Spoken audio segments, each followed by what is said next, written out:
Have you ever thought to yourself, dang, it'd be cool as heck to have a gunfight inside of a tornado? Well, thanks to Shark Mob, the sponsor of today's video, that's not going to be fantasy anymore, that's going to be reality. This studio, founded by some of the core members of the team that brought us The Division, is now more than 400 strong and just announced their new project, EXOBORNE, at the Game Awards last week and blew everyone away with their imaginative take on the tactical open-world extraction shooter genre. And while the trailer told us a lot about their vision, I've been given some additional details to help us understand this ambitious new title better. Okay, so in this trailer, first fires up. The very first thing that we see is this like Eye of the Storm kind of a thing. And that's because this whole world that EXOBORNE is set in has been like ravaged by just unpredictable extreme weather. And so we're focusing specifically in on like sort of the southeastern United States region. And we know that these weather systems are going to play a very big part in actual gameplay. So it sounds like they really want the weather systems to be kind of one of the key variables that differentiates, you know, each extraction from the next one. So you go boots on the ground, and these weather systems are changing the environments. They're coming from different angles and different locations and affecting different structures and affecting your gameplay, and maybe a storm comes through and some weather system will affect your actual gunfight and really change things up in a dynamic way. And we're going to see that throughout the entire trailer. So here we have a guy who's clearly here to extract something, and he's fighting a heavy. We see all kinds of different tech here, right? We see, first and foremost, we've got the arm shield we see. We see one guy that's in like a big tanky heavy Exo-rig with a big heavy gun. That's because you can actually customize your character and your Exo-rig depending on your playstyle. Like, do you want to be a heavy? Do you want to be sort of an all-around soldier type? Do you want to be stealthy, quick, and agile and under the radar? So if you really like to play a specific way, you've got lots of options here in EXOBORNE for customizing your specific experience. Like, are you going to be a brawler, or are you going to be somebody who's going to like get in there and extract something and get out quickly? Or are you going to be there to hijack other people, which we'll see later in the trailer. We also see him doing this like fist thing here. Look at this. Boom, it's like a shockwave, knocks him back.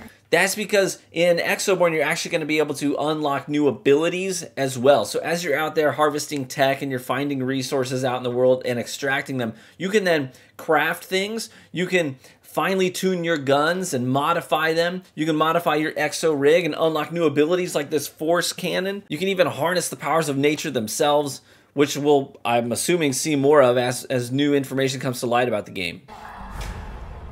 And can I just say, I love like this futuristic tech kind of a vibe that's going on too. And you can see there, look at that, you see right there in the shot, right above my dome, this friggin' like school bus flying through the air. So, not everything in this extraction shooter is about fighting the other player. Maybe you're there to ambush other players and take their loot. Maybe you're there to just get the valuable thing and get the heck out. Sometimes you gotta know when to bug out. And the environment plays a big role in that. You can manipulate it to your advantage. So he's going to get also hijacked here as he's trying to get away. And we're going to see this dude is legit riding the school bus. Now we see some gear come into play. So one of the things that they told us is that you're going to be able to unlock new abilities, new gear to manipulate the environment. So maybe that means grapple hooking a school bus that's flying through a tornado and going for a ride. That might be your exit strategy. This guy's using it offensively, actually. And we see the character in the trailer is going to cut the cord, and we're going to see some more gear come into play here as he deploys, boom, a glider. And we're going to see a lot of gliders. So I'm assuming with how many gliders we see in this trailer that that's going to be like a core piece of gear. That's because this game is extremely vertical. Now, we just saw him jumping out of a tower, but there's also other artwork that they've released that shows deep canyons and crevices and tall rigs and structures that you can climb. And that's because they tell us that this game is going to be extremely vertical. It is a wide open world extraction shooter, but also it's very vertical, so you can differentiate your experience by going to different levels and tiers of the map. And maybe part of your exit strategy is manipulating those tiers of altitude to your advantage. Big guy comes down with a glider. So this guy's sort of like a medium. Then we've got a heavy. Boom, he gets pancaked. But we also see what seems to be like maybe a more recon-esque Exo-rig here. She looks a little bit less heavy in the gear department and maybe more movement focused, which is why she was able to get in there quickly and move her buddy. That's our ride.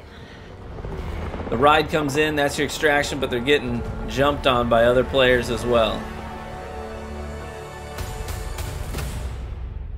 So one of the things that they tell us is that this game is going to have PvE and PvP sort of mingled into one, but PvP is always going to be turned on. But the levels and degrees to which you engage with the PvP is really up to you. Like, you can finely tune your team. You can play with up to 3 players. You go in solo, go in with a duo, go in with up to 3 people on your team. Diversify your loadouts, so maybe somebody is really about combat and fending off enemy players. Maybe the rest of you are really about harvesting resources, manipulating the environment to move around quickly. So you can sort of pick and choose the risk and reward. And that's kind of what extraction shooters are all about, really, is weighing the risk and the reward.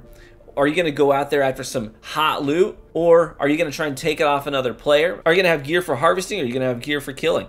Because that's going to dictate what your best strategy is for getting out with gear. We're also told there's going to be things like public events and missions to sort of up the ante and drive people to specific locations on the map too. You can choose to avoid those if you want to avoid the risk, or you can say, you know what, I want that bag. I'm going to go for it. And here on this final shot, you can just see how much the landscape is torn apart, and you've got a lot of verticality and differentiation in the landscape itself. Everything from tall towers to deep ravines, derelict structures. This is looking like it's going to be a pretty cool game. And we also know that the talent behind it has the experience and the manpower to pull something like this off. So I'm really hoping to keep my eye on this and see what they're able to put out before launch. We don't know yet when launch is going to be. But this is something I would say definitely get into their Discord group, follow their socials, and keep up to speed with the developments of this game. And that is EXOBORNE. I hope you enjoyed the video. Hopefully you learned something new about the game. Maybe it piqued your interest as a PvP player. Maybe it piqued your interest as somebody who just really likes extraction shooters.